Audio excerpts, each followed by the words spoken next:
Hey Lucy. Hey Matt. Today we're going to talk about how to make generalizations.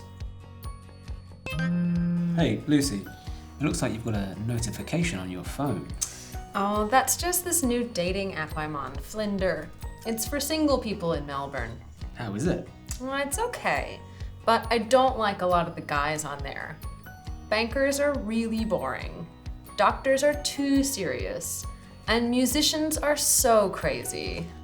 Well, maybe your dating isn't going well, but you just made generalizations using plural nouns. Really? You did. Let me show you.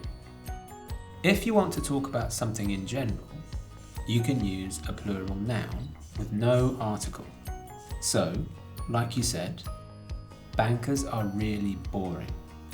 You're not talking about one specific banker, you're talking about all bankers in general. So what do you mean by no article? Well, often when you have a noun, you use an article, which is a, an, or the.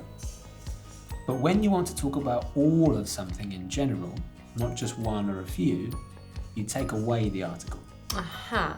So if I say the musicians are crazy, then you're talking about a few specific musicians. But if you get rid of the and just say musicians are crazy, then you're talking about all of them. Okay, I think I get it. Great. So this time we looked at how to make generalizations using plural nouns. Cool. So, you gonna meet up with any of these guys off Flinder? Nah, I don't think so. Boys are a waste of time. Yeah, I'm so over boys.